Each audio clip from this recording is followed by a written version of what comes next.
From New York, New York, driven by Continental, this is Extra Time. You are welcome, Matt Doyle.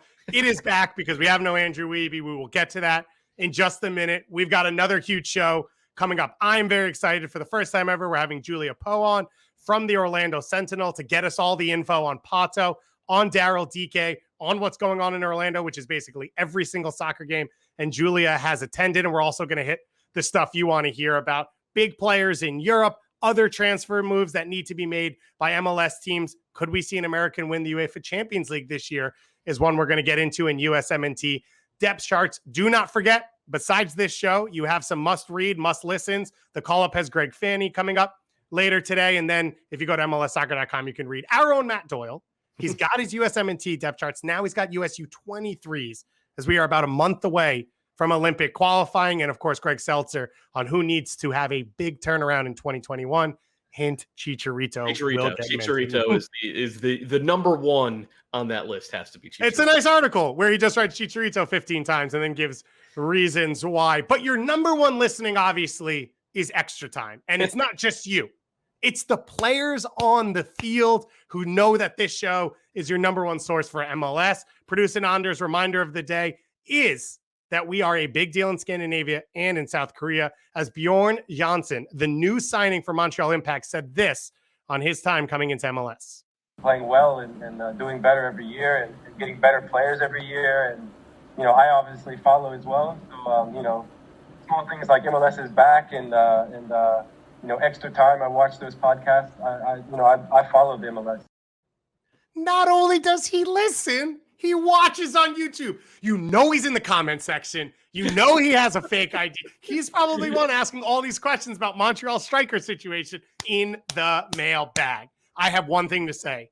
Thierry Henry, talk to your center forward. You need to come on this show because this is your source for MLS. Let me ask you this. If you were there during that, Zoom press conference, yeah, and you were called on to ask a question, would you have asked him who his favorite Extra Time personality is? No, I would have said, what would be your intro to Extra Time now that Andrew Wiebe has moved to Kansas City? How would you begin the show?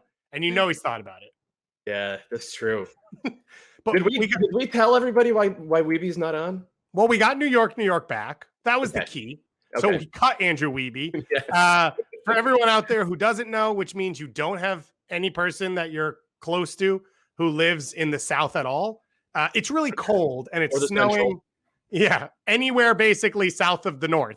It's cold and it's snowing and they're all very worried about it. And a lot of people have lost power and ice and all that. So our best wishes go out to anyone like that. Also, people who are really snarky about the weather all the time. Less of our best wishes go out to them. Some still. Stop. Best wishes to everyone. There are rolling blackouts across half the country. They hit Wiebe's this morning, but he will be back for Thursday's show. I really like hosting the show, so I will have to pay out because I'm not going to lie. There's no rolling blackouts in Wiebe's neighborhood. I just wanted to host the show, so I cut off his power. I knew we'd have Julia on. I didn't want to waste time with Wiebe's bad Kansas questions because she's a Kansan as well, so I figured it would make it a lot better if we didn't have him. So we do not, but we appreciate Andrew in our hearts, and we know that he'll be listening, maybe even watching on YouTube, maybe along with all of the Montreal Impact players CF Montreal. CF Montreal. Yeah. Club de Foot, Montreal. All right. So speaking of Montreal, a lot of transfers for them. A lot of unexpected moves, right? Some names we weren't really expecting across the world, from Nigeria, from Korea, all those places. Transfer window about to open up. Obviously, the European one has closed. There are still some in South America and Central America. We've gotten this question left, right, and central. So let's start with this. What is the team that needs to do the most in your mind, Doyle, in this transfer window? It's NYCFC. And I know this is weird because if you look at what Cincinnati have on their plate and what RSL maybe have on their plate in terms of getting back to relevance, it's more. But NYCFC had this window of contention for like the last 5 years. They have been one of the best teams in the league, and a lot of that has revolved around identifying guys like Anton Tinnerholm and Alex Ring. A lot of that has revolved around getting productivity from young players. Like when they brought in Ronald Monterita, he was very young. James Sands has developed nicely. A couple other guys check that box as well. But it feels like that window closed last year because a lot of it also revolved around Maxi Moralez. And Maxi Moralez he had one of the great years that any number 10 has ever had back in 2019. In 2020, he started to show his age. He started to look older. He just started to be hurt more often and less effective on the field. There's no backup for Maxi Moralez. And there was no replacement for Alexandre Matriza when he was loaned out on what looks to be a permanent move over to the Middle East.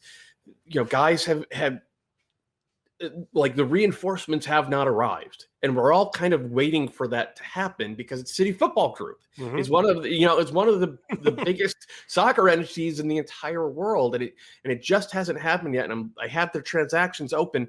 They have only officially signed one player this offseason, and it's a homegrown winger. Now it looks like they're about to get a young backup left back as well, who would I presumably. He would go into number 2 on the depth chart there, and Thrarensen would go to number 1. He was Monterita's backup last year, but this is not enough for NYCFC. This was a team within touching distance of the very best in the league for a while, and if they don't do real work this offseason, honestly it feels like that's gone in 2021. Now it's not going to be wooden spoon level. Right, yeah. It's not the same type of work that Cincinnati has to do, but it's still a lot of work. And I think that judging by what I see on Twitter and on fan blogs, NYCFC fans are not happy right now. They're waiting for something to happen, and it's been a long, long wait. And so my pushback, because we talked about this before the meeting, and I've seen a lot of it on social media as well, is in that City Football Group that there are players who are available who will be on this team. Mm-hmm. We've seen it with young El Herrera, right? It was last minute with him every single time. We've already heard the rumors of some CFG players, whether they've been signed to the family yet or not. I understand your point, and I think Tati Castellanos being lost is a guy who could play all 3 spots across that front 3, which was their Swiss Army knife for any of those losses. Now you don't have that. So I get what you're saying, but there are teams, and I think about the Galaxy number 1, potentially Toronto as well, who I don't know their best 11 right now. And it feels like NYCFC I do, where the Galaxy, who's in central midfield, who's their starting center backs, who's on the right wing. We think Pavon's coming back. That's your left wing. It feels like there are massive gaps in this team where you could be talking out of the playoffs, wooden spoon territory, where NYCFC is already above that. You're right. Except that they're so thin. And then if you think about the way this season is going to go, it's going to be, Saturday, Wednesday, almost every week because the season's starting a little bit later and there are, international dates and tournaments and everything. So fine, you have a best 11. Every team in the league should be counting on having a best 25. Mm-hmm. You are not going to get through this season in good shape if you can't go way down the depth chart and start getting answers. Now, maybe NYCFC they still have Tavon Gray, who's one of my favorite, academy prospect. He didn't play at all last year. He could be an answer at right back and at defensive midfield. Obviously, James Sands coming back. Andres Jessen, the winger that they signed, a high upside kid, but it's not enough. There's still no replacement for Maxi. And there's still no depth behind Eber, and it's unclear if the Eber of 2019 was the real Eber in the first place. So you're right that other teams clearly have more to do. But it feels like the stuff, you only get so long to compete for a trophy, man. This NYCFC team has been so close. Yeah. And if you're this close, you have to give it a big push. And it doesn't I'm still waiting for that to happen. It was sort of like the Red Bulls at the end of that run, which was it's either push or no, and it went the no way. And that's how it feels with NYCFC. So New York, City of Champions, Julius Randle, 40 points, put it in the banners. That's how we do it. That's how we do it in this city. Goodness. Well, talking about transfers, obviously one has gone down. Alexandre Pato, the legendary Brazilian phenom from a long time ago. I watched him play in person in Montreal in 2007 in the U20 World Cup. They lost to Poland at Stade Olympique, and it was the most Polish I've ever felt, and I'm not even Polish. So it was a pretty good day, and now he plays for Orlando City, and so we had to talk to the person who knows the most about everything going on in Orlando, Julia Poe of the Orlando Sentinel, our AT&T 5G call to the field. All right, well, big news coming out of Orlando today, and who else to talk to but the number one beat reporter, not just in Orlando, but potentially the world's beat reporter right now, the Orlando Sentinel soccer writer, Julia Poe. Julia, thanks for joining us. Thank you guys so much for having me on. I feel like you're overhyping me a little bit with that. I'm just lucky with the geography this year. I don't think that there's a coincidence that you are in Orlando and every single soccer event that's occurred in the last 12 months has also happened in Orlando. But we'll get to that at the end. Definitely. We'll get to that. Let's start out with the big news. Alexandre Pato, he's a famous name. Maybe not at the time a lot of people thought he'd come to MLS, but it's an interesting move and one that's really fascinated, I think, a lot of people and definitely shown up around the world. One of those classic MLS moves. What's the details on this? What type of player do they expect to be getting? How big of a signing is this? Yeah, it's interesting because I think maybe in past years, if you had said that someone like Pato was signing with Orlando City, you'd expect him coming in for a higher salary mark than we're seeing reported, you know, a longer extension than you're seeing reported. And really, this is a guy where Orlando City is kind of taking a low risk, potentially high reward move here out of a player who still has a lot of time left in him. You know, he's a player who really blew up in his youth. So I think sometimes it feels like he's older than he is. He's only 31.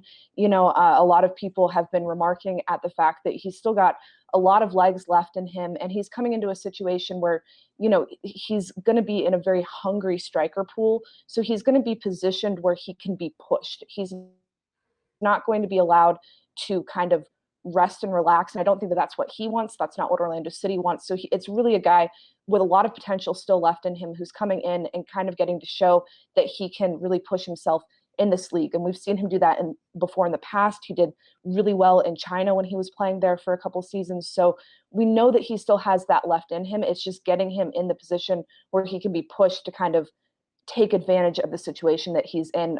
This seems like that might be a really good matchup for him. So it will be wait and see, though, because it's not a guarantee that he's going to walk right into that number 9 starting role. And it was the same with Daryl Dike last year, right? He had to earn it over time, and he obviously did earn it by playing some spectacular soccer in the second half of the season, and then the loan. And we saw him make his debut in England this past weekend. What is the expectation in Orlando about how this loan works out? Are they thinking that they maybe have seen the last of Daryl Dike in purple, at least for this iteration, and that he is on his way to a permanent move overseas? It definitely seems like it's not structured for that permanent loan unless there is an opportunity to really get just the absolute biggest bang for the buck out of it. I don't think Orlando City wants to see Daryl Dike exit this quickly unless there is that payoff where everyone is benefiting at that level, both financially and in the opportunity that he's getting out to. Obviously, we see that with this reported price tag on this loan. That's not an easy price tag for a team like Barnsley to meet unless they're able to just fly up into promotion. So there's that understanding there with that. And I also feel like there is an understanding with this striker unit is very, very different. And Pato's situation is very, very different if Daryl does exit on a loan. You know, there's a very different understanding of what everyone's roles are going to be. And that competition that I was talking about before really changes a lot depending on whether Daryl stays or goes. So I think everything from the structure of the loan, everything even from just how you see Orlando City, you know, commenting on all of Barnsley's social accounts and that constant interaction, they're making it clear that like, hey, this is still our guy. This is still, you know, our dude. We're really, really invested in him. And I think that we're still seeing that investment. I would not be surprised to see him come back. And I do think that if they let him go, it's going to be for a pretty high price. Just walk us through the particulars of the loan structure again for our listeners who might not have heard all of it. Definitely. So it's a $20 million price tag on this short-term loan. So it's a short-term loan, which means that Orlando City can recall him at any point, but either way, it's going to expire at the end of the season in May. So not a super long time over there. The price tag at the end of the option to buy is $20 million, and that's only for 80% of his rights. So Orlando City would still hold on to 20%, and they would get to cash in 20% of whatever future sale occurred. So it's a really, really high price tag. Like I said before, Orlando City really has not dealt like this with European clubs before, but after seeing the way that Daryl worked in that team last year, you can kind of see where he garnered that interest and that expectation there. And from your point of view, is it him and his agent that pushed this? Is it the club seeing an opportunity? How does this move come about? Because I think for all of us on the outside, it felt like at the 11th hour, this kind of came out of nowhere.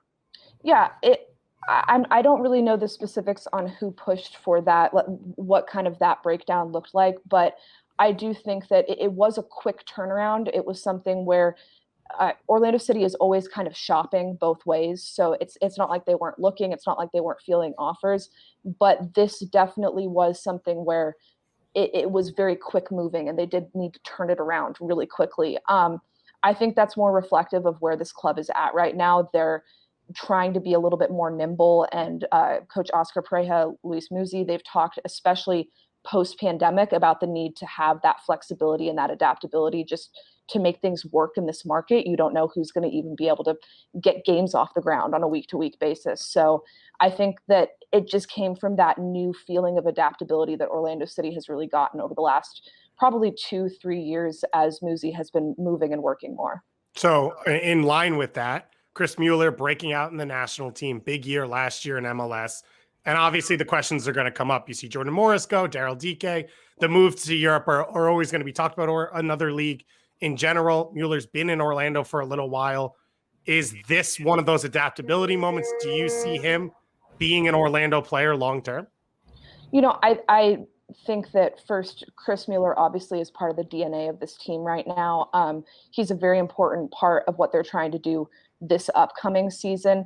But I do think there's that understanding that he has unlocked a level of potential that I'm not sure anyone outside of, Chris and those really close to him were able to see just in the early years of his career.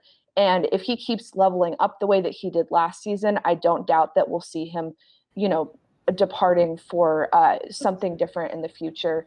I think that Orlando City would like to keep him here as long as they can. He's a really, really valuable asset, not just on the field, but in the locker room. You'll hear a lot of players talk about just who he is for this team. But no, I wouldn't be surprised to see him push himself for that. And I would not be surprised to see Orlando try to do exactly what they did with Daryl here, where they're putting themselves in a position that when and if he's ready to go, they can facilitate that and get the absolute most out of it. And I imagine that applies to like Jegson Mendez and Andres Pereira and, all on down the list for Orlando City. Are they, we've heard the term selling team applied to the Union, to Dallas, and really to MLS as a whole in the past couple of years.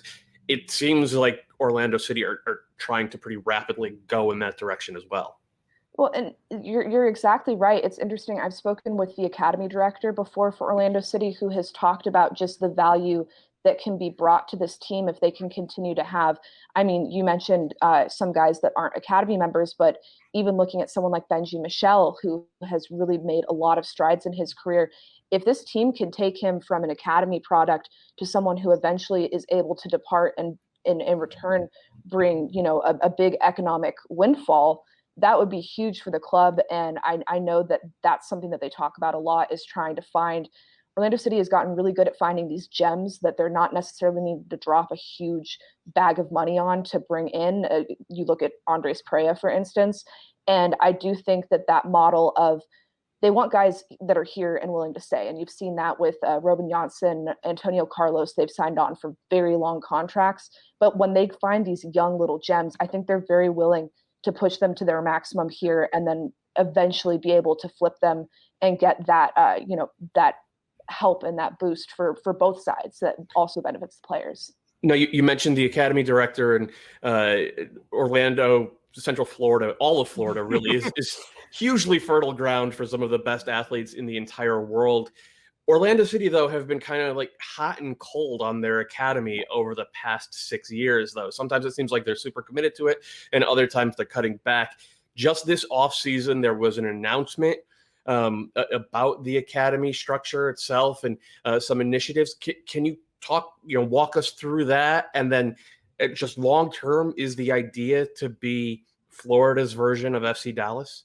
Yeah, definitely. And I mean, you look at the FC Dallas comparison, look who's in charge of this Orlando City organization now. It's Muzi and Pareja, the same people that were helpful and, really vital in putting together that FC Dallas structure. And I think something that you'll hear across the boards is that the reinvestment has been really visible ever since Muzi came into the club. I remember when I spoke to David Loera, who is a homegrown kid that was signed last season, he talked about how he hadn't heard from Orlando City in a few years. He was at college and he got a call from Muzi within his first few weeks on the job being like, hey, we're trying to reconnect with our guys. We're trying to kind of get back in touch and in line with everyone. And there's been a very pointed focus on that. That was clear last year as well, with bringing everything under the same roof. You've got the academy training in the same place that the senior team is.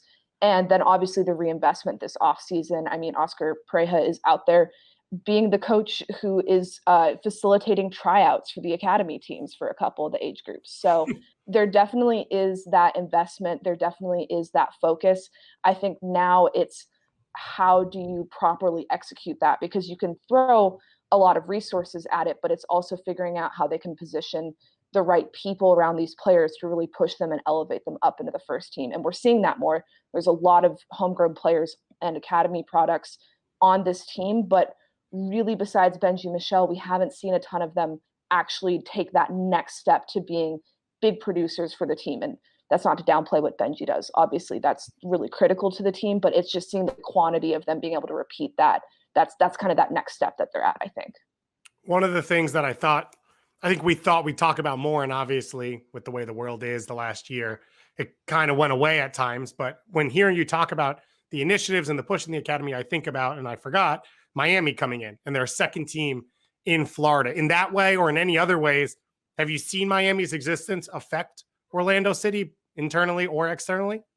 Yeah, I think it definitely has been, and it's interesting because I think externally for folks that aren't in Florida, it might seem like that just happened over the last year, but that presence has been there for a while. I mean, when I arrived, that because I only got here a couple years ago, that presence was here and palpable, and you could kind of feel just that understanding of when you've got an in-state rival and when you've got a state like Florida that has so much youth talent here.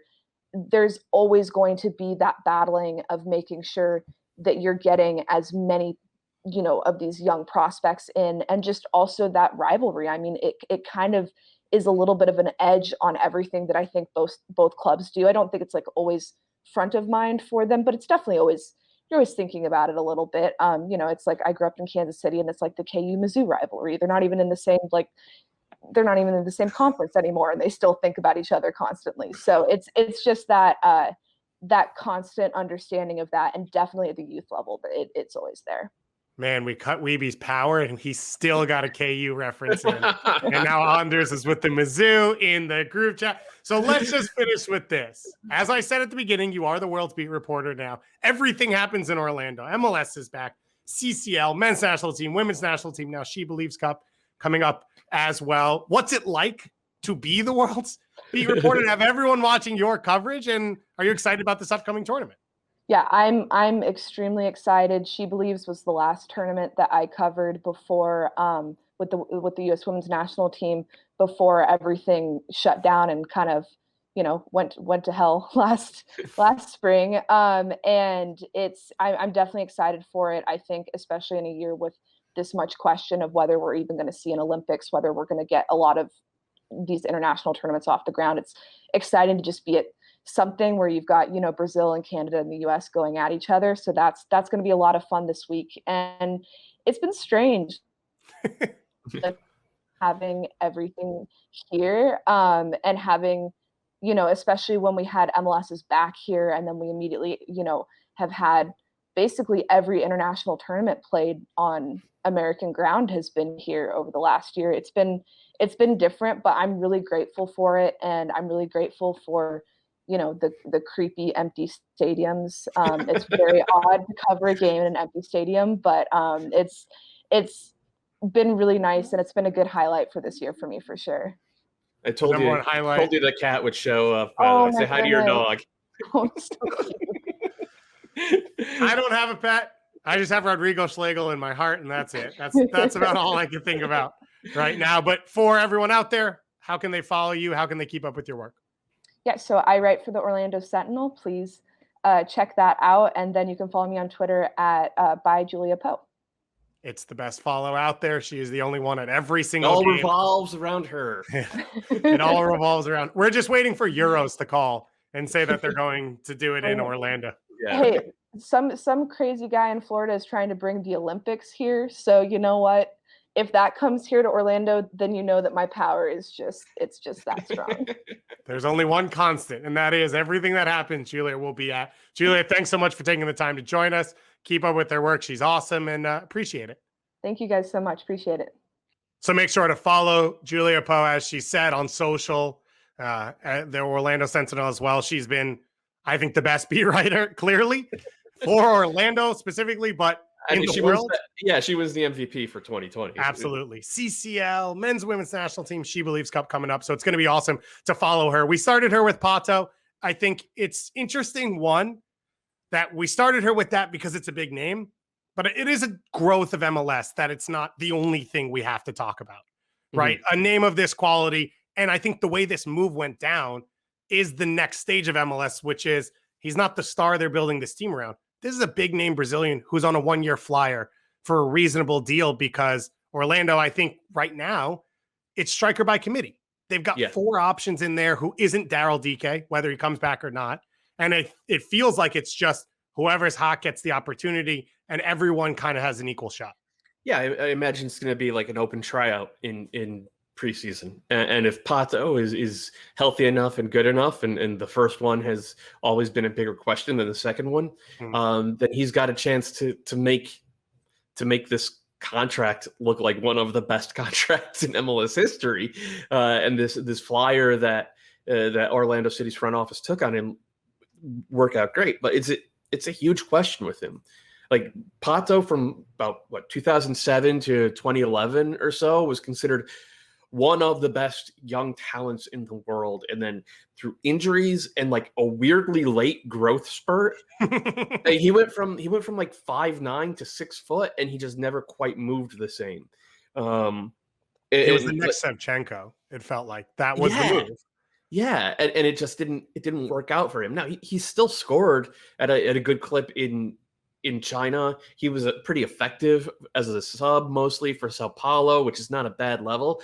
But this is not a blister the paint type of signing anymore. But if maybe he has like a Bradley Wright Phillips style career renaissance in him, and that would be a great story, because Daryl Dike is a great story, and Carlos Vela is a great story. Joseph Martinez is a great story, but that type of story where a veteran who was once a world tier prospect, and BWP wasn't quite that level, but he was a well-regarded prospect, comes to MLS and finds his game again and finds a level of happiness and achievement. Those are great stories too. So it's going to be interesting to watch, but I will take the under.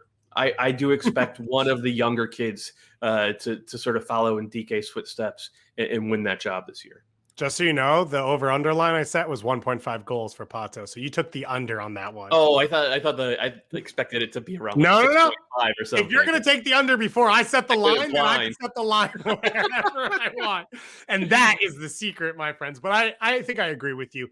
If he hits now, the one thing positive is, while he hasn't played, China's not the highest level, and then at Sao Paulo, as you said, wasn't a pure starter, he has been somewhat healthy over these 4 or 5 years. And so that's a positive. And as we've said, they've got Tesho. They signed Matias Arias already, who they believed could be a starting center forward. They have DK. I still think there's an interest in could Benji Michel play there for a certain set of minutes. And so, again, as Julia said, there's pressure to push Pato, but at the same time, for Orlando, there's no pressure that he has to hit because they have all these pieces. And it's really the one hole in this team, because we went into this interview to talk to Julia, and it felt like there wasn't a lot of question marks for this group. The question marks where does this club stand? How did these young players, how are they dealt with going forward, the academy, all that stuff, which is rare for Orlando in the past. So that's nice to know. And it was interesting to hear Julia talk about them being nimble, because that's one of the things we've seen positive in MLS. Oh, for sure. And that front office has done a really good job of sort of cultivating that and having all these different acquisition methods and using them is an indication that they're serious about it. The one thing we didn't ask her about that we should probably have her back sometime in the next 2 months before the season kicks off is the other hole might be left back. With João Moutinho, they were a very different team without him in the second half of the year, much more counterattacking, and they have made a signing there, but how that ends up looking come April and May, I think will determine how Orlando City play, because they weren't able to be a possession team without João Moutinho at left back. They became almost a pure counterattacking team in the second half of the year. Something else to think about for Orlando City fans.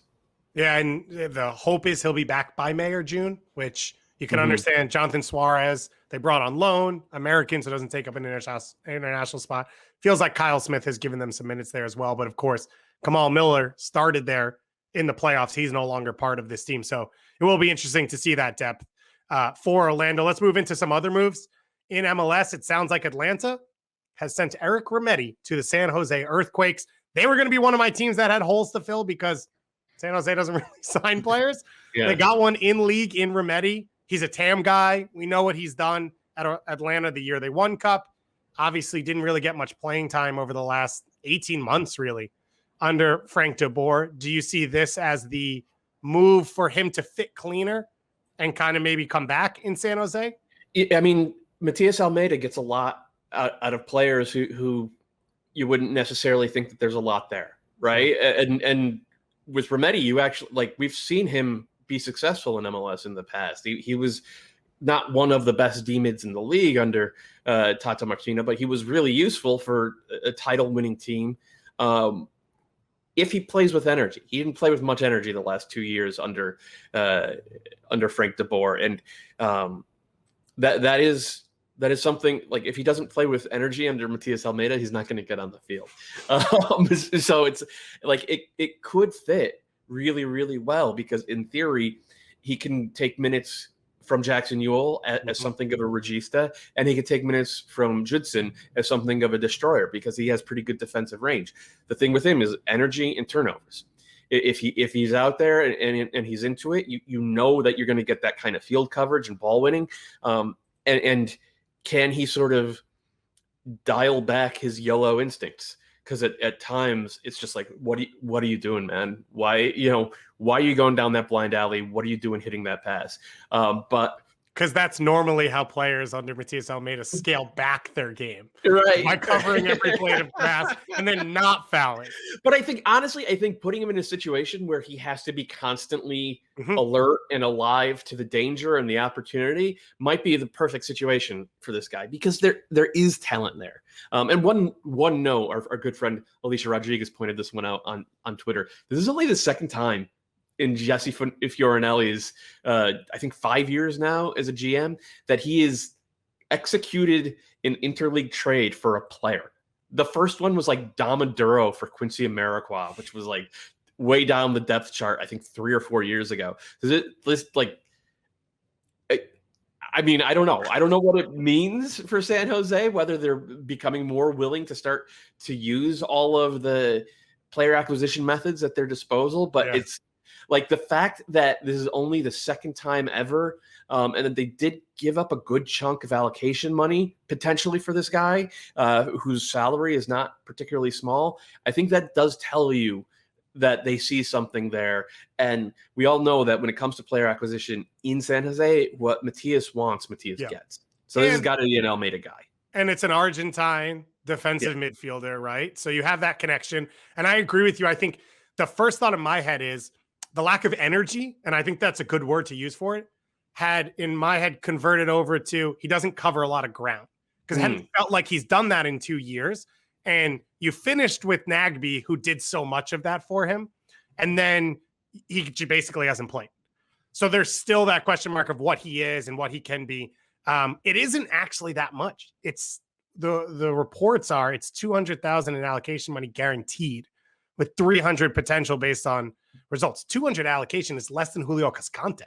Yeah, for a guy who's a TAM player who started. So it's a smart move from San Jose in identifying a player that a team didn't want and getting him off their books. And it is fascinating that they haven't, but there aren't a lot of interleague trades you can make with Chivas. It's tough to kind of get that allocation money to Chivas in that way. So that might be one of the things that stood in their way. I think for San Jose. This is Bonfield guy though. This guy goes, before the Chivas days for Almeida. And I think for San Jose fans, they appreciate seeing a player come in the door because outside of La Chofis, I don't think they've made a single permanent move this offseason. So it helps to just get that depth you'd expect, as we'll talk about in a little bit, Jackson Ewell to be with some national team for some part of this year. And so hopefully there'll be minutes to fill there. A few quick hitters, and then we'll get into the national team. Reports coming out, I think, by Ivis that Kamar Lawrence is interested in potentially coming back to MLS from Anderlecht. Because my understanding is because he was sold by the New York Red Bulls, but he's also eligible to be a free agent in MLS. He's actually available to go anywhere and doesn't have to come back through an allocation order, and no one has to acquire his rights from the Red Bulls. Then the question would be with Anderlecht, what do you want to do? He had struggled, but my understanding is he's now kind of solidified that left back spot. So it'll be interesting because we know in MLS how good he can be. And so there are pretty much every team that needs a left back. Speaking of fullbacks, Kieran Gibbs is rumored to be, contacted by teams. This feels a little iffy to me, but he will be a free agent this summer. Columbus gave up an international spot to Orlando, which they needed because they were over their limit for a bunch of allocation money. Eric Hurtado bringing Hurtado Island to CF Montreal. Again, I think Montreal is an island. Montreal is an island, right? Ile de Montreal. Is it an island? Yeah, it's right in the middle. It's an island in the middle of the St. Lawrence River. I thought you were Canadian. So I'm basically from Montreal. I'm Quebecois, but I thought that it only had a river alongside it. I didn't realize. No, Ile de Montreal. Nice. Okay. Yeah. Mont-Royal, which is what Montreal's named after. I knew that one. O'Neal Fisher signing with the LA Galaxy makes sense. That's an MLS caliber depth piece at right back. Oscar Boniak Garcia, the legend, returning to the Houston Dynamo. They also re-signed Maynor Figueroa. So in about 2028, I think that's when they're going to cycle those two out from their starting lineup. And now let's get into some little mailbag with some little European, American, and Canadian coverage. The States FC says, will an American win UEFA Champions League this year? Of course, Champions League kicking off in like a couple hours while we're recording. Doyle, do you have a positive or negative answer to that? I think there's a better chance than any year in the past, right? If you look at the way Manchester City are playing, like they have been lights out for months and months now. Of course, Pep has been known to galaxy brain a lineup or two in big games, especially late in the Champions League. So I struggle calling them the favorites, but Stefan's got a real shot. I don't think Leipzig are playing well enough. I don't think Juve are playing well enough. Joe Scally for Borussia Mönchengladbach. He's not on the roster. He's not officially on the roster, so I'm not sure if he counts. But if Pep Galaxy brains it enough, then they could be going through on that one. But you can't count out a Juve, right? They've got, I think, Porto in the round of 16. They could move on from there. So, and then Chelsea as well with Christian Pulisic potentially getting opportunity there. I don't know if Chris Richards would get a Bayern Munich medal if he's on loan. I assume you would, right? Yeah, he played 2 or 3 games in the actual Champions League. So sorry, Anders put in here because I forgot that the U.S. national team is the greatest team in the world. Serginho Dest.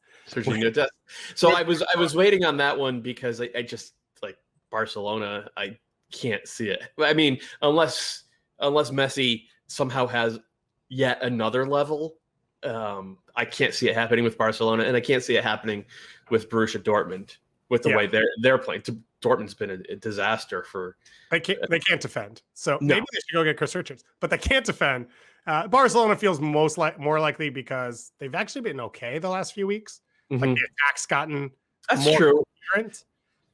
But I think the exciting part is how many names we just potentially actually. It is. But all right, so of that list of names, which was longer than it's ever been in the past, we both agree that Stefan has the best chance. To get a medal. So who do we think is next? So I would say this. How about this? The person who I think has the most potential to play in a Champions League final, because I don't know that Stefan would play, I think is McKennie. Even as bad as Juve has been at times, one, he'd play if they got there. And they are still fairly solid defensively. They have Ronaldo. And sometimes when you get just playing and Chiesa, they can be dangerous on the counterattack. Yeah. So that would be the one I would say. Yeah, because they are still dangerous on the counter and they're still dangerous on set pieces. And if you can do that, then you could go pretty far in tournament play. So I think so. I agree with that. McKennie is the one who's likeliest to actually play if in the Champions League final. Leipzig have been ugly recently, don't you think? Like there's just something not clicking for them. Yeah, it's been less fluid the last few weeks, and it felt like they'd lost the title race that they were in. Although with Bayern dropping points this weekend, they're only 5 points back on equal games. So they could be back in it. I would agree with you at the same time. They seem like a team that gets up for these European games and has, when they've been playing poorly, kind of clicked in European competition. Obviously, the goal scorer, Angelino, anytime you got a guy like that going for one. We probably have to mention the most likely former MLSer to play in a Champions League final is Alphonso Davies, who scored 100%. a banger this week to tie that up 3-3, clean off the volley, won the Club World Cup. This is our everything. Alphonso Davies is the shining light that we carry above us. And to all my fellow Quebecois and everyone in Canada, first of all, happy Families Day, because yesterday was a holiday in Canada. It's called Family Day. I don't know what it's for. I don't know what you do. Sounds nice. And we are very proud of Alphonso Davies and what he's done. I wanted to swing in one more European convo, which is, we mentioned Borussia Mönchengladbach a few times. Came out in a very funny way. Borussia Mönchengladbach announced that Marco Rose, their coach, will take over Dortmund next year. Dortmund did not say this. Gladbach did. It didn't seem like they were super excited about that. And the rumors have already started about who will replace Rose. Mark van Bommel's been mentioned.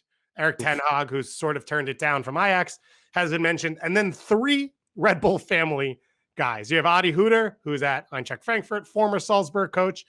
And then a young man named Jesse Marsch, who's the current coach of Red Bull Salzburg. If you don't know, Marco Reus was a Salzburg head coach. Marco Reus. You keep saying Reus. Yeah. He's going to Dortmund. He's killing me. And then he took over at Gladbach. Let's not talk about if this happens, because who knows. But it's pretty cool to have a former MLS player, coach, and U.S. national team guy potentially be a head coach of a Champions League Bundesliga side. Yeah. Do you think Jesse will come back on extra time if he gets the job? No. No. Last time he came on, he said something about Pulisic. Then Lampard got upset. So we're already in the doghouse. And if you ever want to watch a Red Bull Salzburg game, Mr. Ben Bear, friend of the show, legend of the show, is currently doing commentary for them somewhere on Twitter. So follow him on Twitter. You can find those games. I don't even know how to find them, but sometimes they come up. It's pretty funny because Ben gets to do his thing. And of course, Brendan Aronson scored last week and their team's been rolling. Marco Rose, I think, set a record. I think in 3 years as a head coach, he didn't lose a single home game for Salzburg. Jesse hasn't been that good, but they were really competitive in Champions League. He has ideas of how he wants them to play. Seems to be a clean fit for what Gladbach's done in the past. It seems like Jesse Marsch is destined to get a managerial job in the Bundesliga. The question is, will it be with a team like Mönchengladbach, who are consistently like top 6, 7 in the league, or will he stay in the Red Bull family? Because Nagelsmann probably isn't going to be at Leipzig forever. And I imagine that's a source of constant discussion amongst Jesse and the other folks in the Red Bull family. Either way, it's exciting, man. He's one of several coaches, American coaches over there, breaking new ground. And we'll see what that means for him long term. But I do expect him to make a pretty big move at some point. It's very simple. Tuchel leaves. Nagelsmann goes to Chelsea. Jesse goes to Leipzig, and a Champions League final. Christian Pulisic against Tyler Adams and Jesse Marsh. You're welcome, Disney. I wrote you your next goal movie, and Santiago Munez can also be in it if you want to. Let's break into these national team rosters a little bit, because Doyle, you put out 2 pieces last week for your depth chart, and we were going to do it on Thursday. We didn't get enough time because MLS keeps rolling along. And you dug into basically the depth at every position across the national team and where these rosters stand. Coming out of it, what was your feeling? Obviously, we talk about this a lot, but I always know when you dig into a piece and you get your mind wrapped around it, you kind of walk away with an emotion about what the subject is. What was your feeling? I'm pretty confident, to be honest with you. And that comes from both the system that Berhalter has installed, which I think is has evolved over the last 2 years into something both attractive and idealistic, but pragmatic at the same time. Like we have the horses to really, really press teams and ruin their days.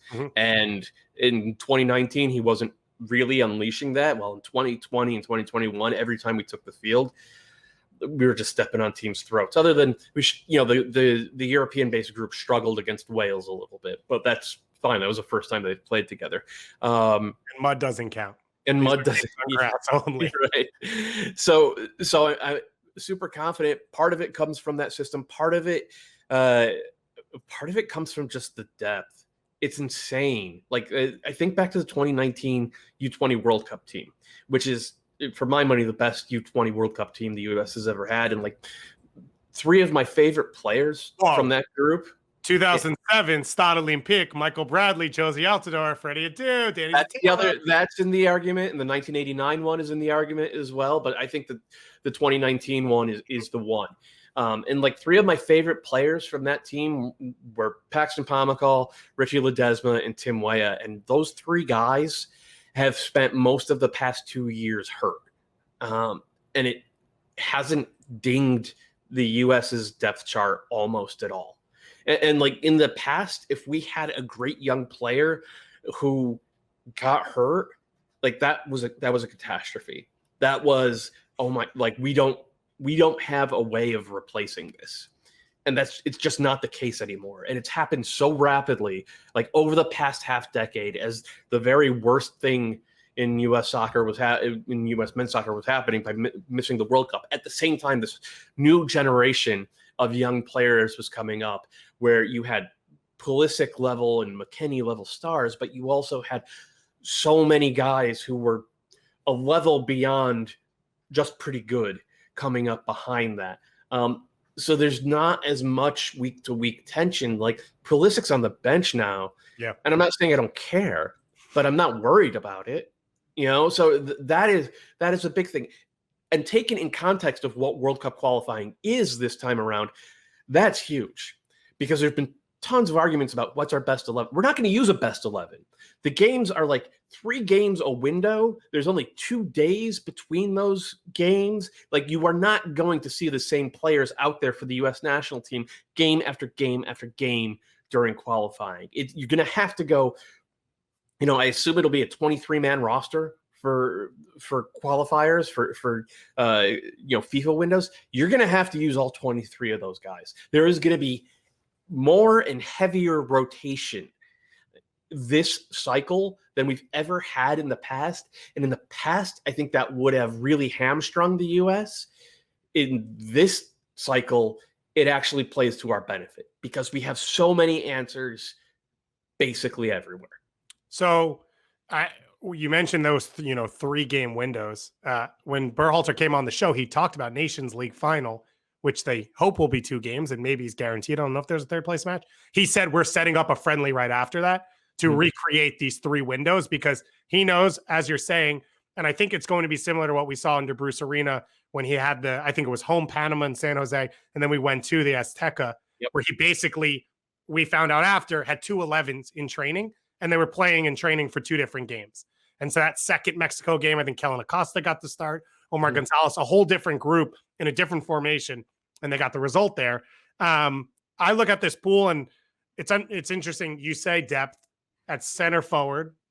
and at left back, which are the two question marks, there's depth. No one's established themselves. So it's kind of like a double-edged sword, right? You have options, which is great, but it's also, you don't know who's there because no one's locked themselves in. Do either of those spots worry you? I mean, I'm not as confident about those spots as I am about other spots. And just to contextualize it, we're saying nobody has established himself. Like Jossie Zardes, when he plays center forward for the U.S. national team, scores a goal about, every 200 minutes, which is not groundbreaking, but it's like a higher goal scoring rate than Brian Ching or Eddie Johnson had at center forward. So like, that's a guy who's not established in this new sort of paradigm. Like Josh Sargent is an every game starter in the Bundesliga. He's not necessarily a starter for the U.S. national team, and there are good reasons for that. But in the past, if we had a guy starting in the Bundesliga, it would have been like, get him onto the field in pen. And you just go down the list at striker. Like Daryl Dike had such a great rookie year that now there's a loan with a team chasing promotion and perhaps an 8-figure transfer fee out. Ayo Akinola had an even better year than Dike in terms of goal scoring. We saw what Matthew Hoppe did. Nico Gioacchini scored a brace on his U.S. national team debut, and so did Sebastian Soto. And we see, how well Jesus. So, like, I understand that a lot of these guys are more prospect and potential and production at this point, but one of them's going to hit.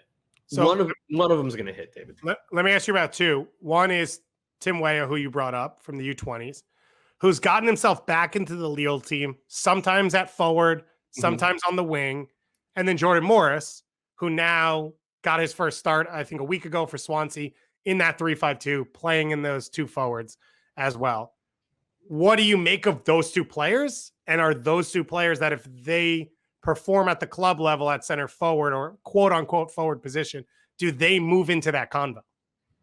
For number 9? Yeah. They could. I don't necessarily see it with Morris because he just can't do the work with his back to goal that Berhalter has pretty consistently asked of his center forwards. Even Jossie, who's not great with his back to goal, can complete the next pass. Weah can't actually do that. And Weah is the buzzer. FedEx says no. Yeah, right? Weah can't actually do that, and Weah is one of my favorite players because he's so smart off the ball. You put him in any attacking position, and he just immediately figures it out. And your spot, you have him as your starting right attacker, right?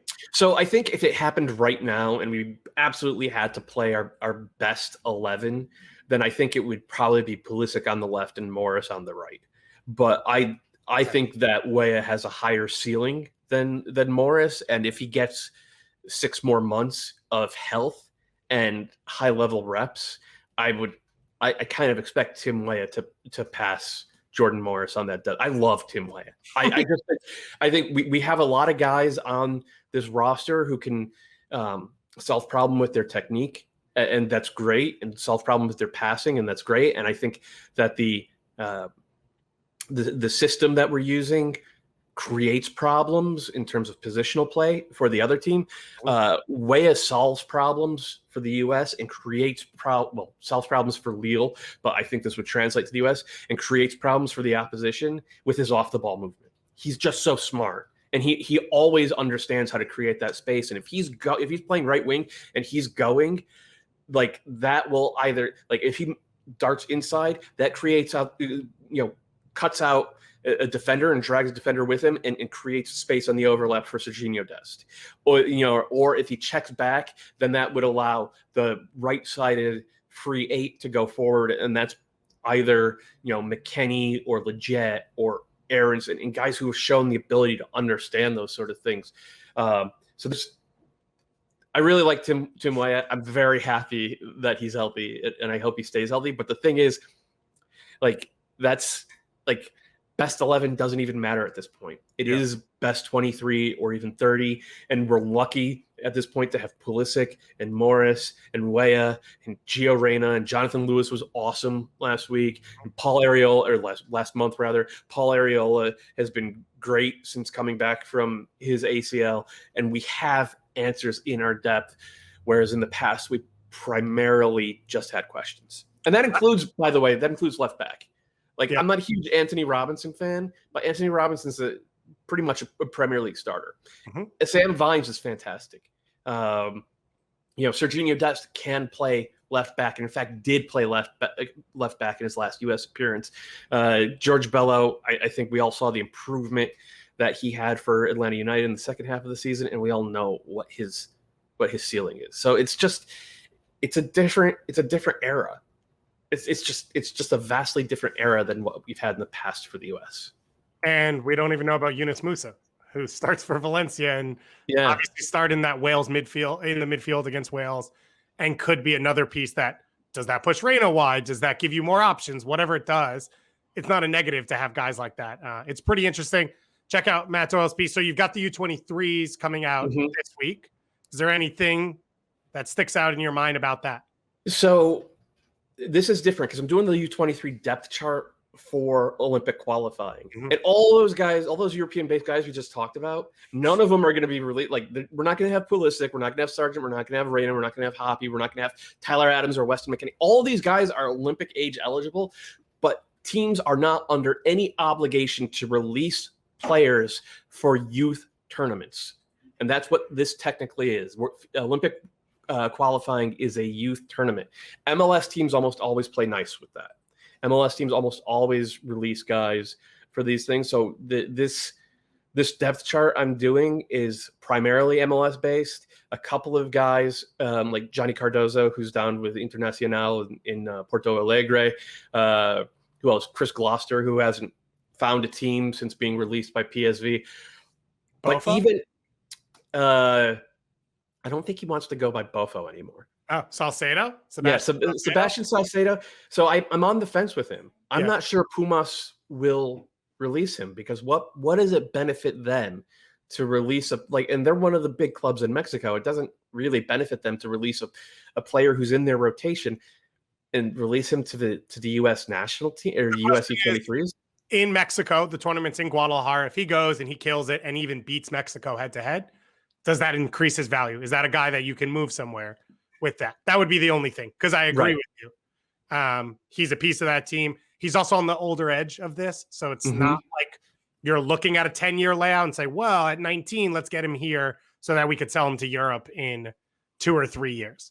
But he's eligible, so I figured I'd throw it out there. No, so I'm on the edge with him, but even limiting the scope of who we could possibly call in, as much as I did, our starting 11 for this would be Jonathan Lewis, who just scored a brace for the national team, Ayo Akinola, who we know what he did with Toronto and with the national team last year. Benji Michel at right wing is maybe a little bit questionable because we haven't seen him yet, but then is Eric Williamson was one of the best midfielders in the league last year. I would have him starting in central midfield. If Pomykal can go, he starts. If not, it's Tanner Tessman.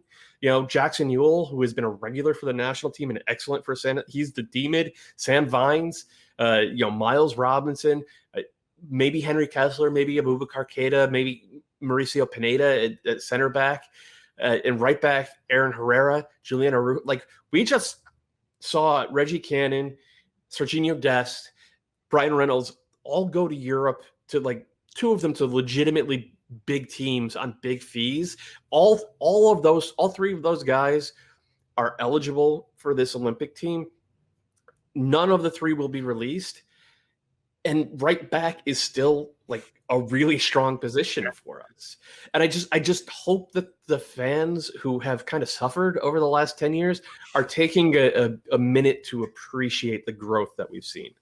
Anyone who watched Sean Johnson run into that post in Olympic qualifying in 2008 gets to enjoy this. So I was coming to a good point. It was going to come back around.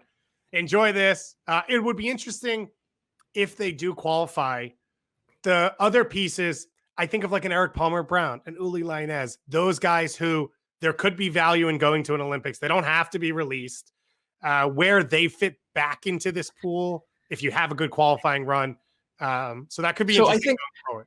I think with Yanez, who's still only 19, by the way, if he gets released, which is not out of the question given that he has had a very unsuccessful loan at Heerenveen, and that Wolfsburg have actually played really nice with the U.S. national team when it comes to him and Brian Kao.